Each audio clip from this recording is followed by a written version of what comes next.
So hello and welcome to the channel again, this is Shaurya Awasthi और आज हम बात करेंगे लीड कोड की एक इजी लेवल प्रॉब्लम जो कि है क्लाइंबिंग स्टेयर्स। तो बेसिकली इसमें क्या है, इसमें एक एन साइज का स्टेयर केस दिया हुआ है और बोला गया है कि हमको टॉप पे पहुंचने के कितने डिस्टिंक्ट वेज हैं वो रिटर्न करने हैं। तो each time you can either climb 1 और 2 स्टेप्स। तो in how many distinct ways you can climb up to the top. तो बेसिकली इसमें यह बताया गया कि हम एक बार में या तो एक स्टेप या तो 2 स्टेप चढ़ सकते हैं। ठीक है, तो एक बार हम इसको समझते हैं ड्रॉ करके। तो लेट अस सपोज हम इनिशियली जीरो पे हैं, यानी बेस अपने ग्राउंड लेवल पे हैं। उसके बाद हमारा ये एक स्टेप हुआ। ठीक, अब एक स्टेप तक पहुंचने के लिए कितने रास्ते हैं भाई? एक स्टेप तक पहुंचने के लिए सिर्फ एक यही रास्ता है। ठीक है, क्लियर हो गया। उसके बाद अगर हम यहाँ पे देखें, अगर हम स्टेप को इंक्रीज करें, यानी अब स्टेप हमारे पास कितने हो गए? 2। तो स्टेप नंबर 2 तक पहुंचने के लिए या तो हम 1 से पहुंच सकते हैं या तो हम 0 से पहुंच सकते हैं। ठीक, अब 0 से डायरेक्ट हम 2 पे पहुंच सकते हैं क्योंकि 2 साइज का एक जंप मार सकता है वो। अब 0 से 1 जाएंगे ऐसे, फिर 1 से 2 जाएंगे। ठीक है, तो यहां पे अगर हम देखें तो 2 के लिए कितने डिस्टिंक्ट पाथ बन रहे हैं? एक ये वाला पाथ हो गया, एक ये वाला पाथ हो गया। ठीक है, तो एक पाथ जो 0 से आया है उसके लिए एक पाथ ये हो गया, और एक पाथ जो 1 से आया है उसके लिए एक पाथ ये हो गया।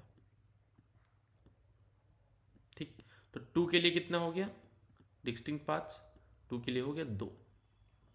ठीक है, ओके। उसके बाद अगर हम देखें, अब हम एक स्टेप अगर और अपना बढ़ा दें, यानी अब अगर हम स्टेप नंबर 3 की बात करें, यानी ये है 3। हम 3 तक अगर देखें तो हम 3 पे सिर्फ 2 से पहुंच सकते हैं और 1 से पहुंच सकते हैं। तो इसको पहुंचने के लिए हमारे सिर्फ 2 तरीके हैं। 3 तक पहुंचने के लिए सिर्फ 2 तरीके हैं, एक जो कि हमारा 2 से जाया जा सकता है, एक जो कि हमारा 1 से जाया जा सकता है। 1 से जाया जा सकता है। ठीक, अब 2 से जाया जा सकता है जो रास्ता, जो 2 से जाएगा पाथ, उसके कितने डिस्टिंक्ट वेज हैं? तो 2 तक पहुंचने के लिए कितने डिस्टिंक्ट वेज हैं? 2। तो यहां पे लिख लिया हमने 2 distinct ways up to 2, plus 1 से डायरेक्ट आ सकता है। तो 1 तक पहुंचने के लिए डिस्टिंक्ट वेज कितने हैं? 1। ठीक है, तो भैया 3 तक पहुंचने के लिए डिस्टिंक्ट वेज कितने हो गए? 3 हो गए। ठीक, एक बार 4 लेके भी समझते हैं। अगर हम 4 साइज का स्टेयर बनाते हैं, अगर हम 4 साइज का स्टेयर बनाते हैं तो क्या होगा? 4 तक पहुंचने के लिए सिर्फ 2 ही रास्ते हैं, या तो हम 3 से आ जाएं सिंगल जंप लेके, या तो हम 2 से आ जाएं 2 साइज का जंप लेके। अगेन 3 से आने के लिए 3 से आने के लिए कितने हैं? 3 से आने के लिए कितने डिस्टिंक्ट पाथ हैं? 3। 2 से आने के लिए कितने डिस्टिंक्ट पाथ हैं? 2। दोनों को जोड़ दिया,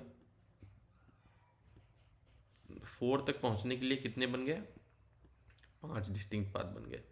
तो अगर हम यहाँ पे देखें तो हर एक एन पे प्रीवियस 2 एलिमेंट्स, यानी प्रीवियस 2 स्टेप्स तक पहुंचने के कितने डिस्टिंक्ट वेज हैं ऐड होके पहुंच सकते हैं हमारे। क्यों? क्योंकि हम किसी भी एन स्टेप पर 2 ही रास्तों से पहुंच सकते हैं, या तो n-1 से या तो n-2 से। लेट अस सपोज हम काफ़ी ऊपर चले गए और ये हमारा nth स्टेप है।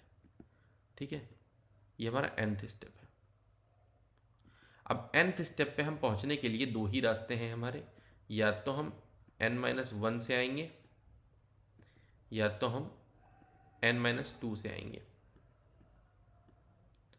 अब n-1 तक पहुंचने के लिए जितने डिस्टिंक्ट पाथ होंगे, डिस्टिंक्ट पाथ, और n-2 तक पहुंचने के लिए जितने डिस्टिंक्ट पाथ होंगे, दोनों का सम जो होगा वही हमारा n तक पहुंचने के लिए डिस्टिंक्ट पाथ रिटर्न करेगा।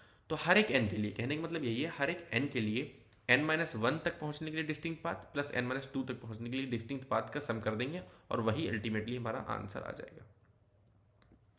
ठीक है, तो अगर हम इसको देखें तो ये काफ़ी इजी प्रॉब्लम है। ठीक है, इसको हम ऑप्टिमाइज वे में डायरेक्ट सॉल्व कर सकते हैं, इसको रिकर्जन की हेल्प से भी किया सकता है, बट हम डायरेक्ट सॉल्व करेंगे।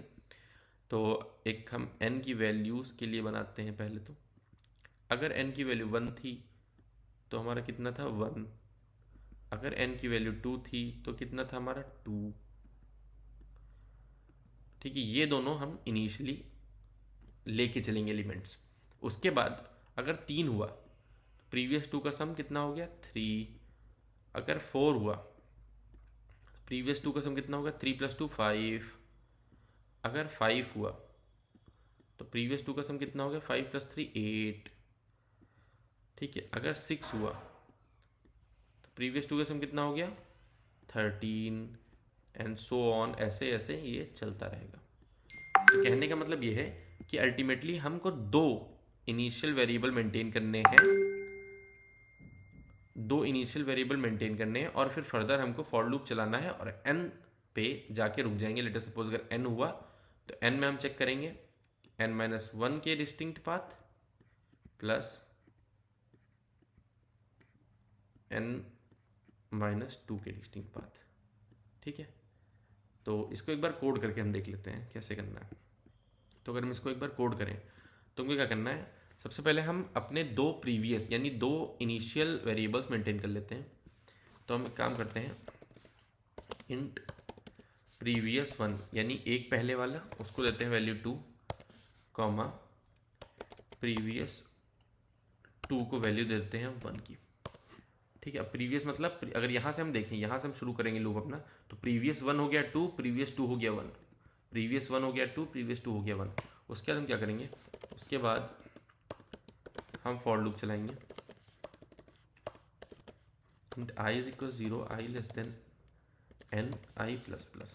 अब एक मिनट, जो लूप हमारा चलेगा वो 3 से चलेगा और n तक जाएगा।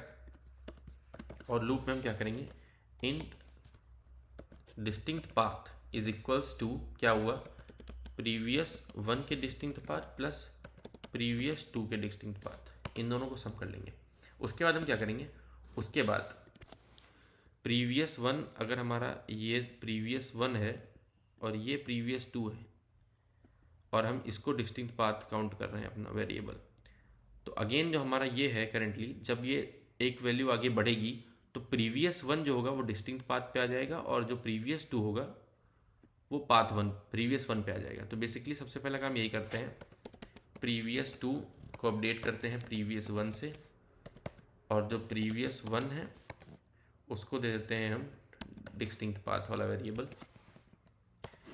तो डिस्टिंक्ट पाथ वाले वेरिएबल का वैल्यू उसको दे देते हैं। उसके बाद हम रिटर्न क्या करेंगे, उसके बाद हम रिटर्न करेंगे रिजल्ट, जो कि हमारा डीपी में स्टोर हुआ, यानी डिस्टिंक्ट पाथ में स्टोर हुआ, यानी n तक चलेगा तो n पे जो हमारा डिस्टिंक्ट पाथ आएगा वो यहाँ पे रिटर्न करेंगे। बट यहाँ पे अगर हम देखें तो डिस्टिंक्ट पाथ जो हमारा वो प्रीवियस 1 में जा रहा है, तो हम सिंपली प्रीवियस 1 रिटर्न कर देंगे। डिस्टिंक्ट पाथ रिटर्न नहीं कर सकते क्योंकि उसका स्कोप फॉर लूप के बाहर नहीं है, तो हम इसको प्रीवियस 1 को रिटर्न करते हैं।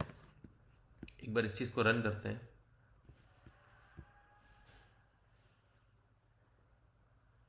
ठीक है, दोनों टेस्ट केस पास हो रहे हैं। एक बार इस चीज़ को सबमिट करके देखते हैं।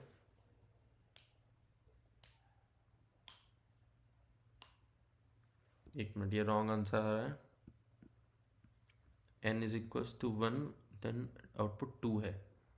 ओके ओके ओके, यहाँ पे एक टेस्ट केस मिसिंग है कि if n is less than और इक्वल्स टू 2, अगर n की वैल्यू, एक चीज़ मिस कर दी मैंने, कि अगर n की वैल्यू 1 या 2 तक रहेगी, अगर n की वैल्यू 1 पे रहेगी तो हम 1 रिटर्न करेंगे, 2 पे रहेगी तो 2 रिटर्न करेंगे। सो अगर n की वैल्यू 1 रहेगी तो 1 रिटर्न होगा, 2 रहेगी तो 2 रिटर्न होगा। तो अगर n की वैल्यू 1 या 2 है तो जो n है वही रिटर्न हो जाएगा। ठीक है, रिटर्न n कर देंगे। एक बार सबमिट करते हैं इस चीज़ को। Okay, so here is the answer. एक बार इसको सबमिट करके देख लेते हैं।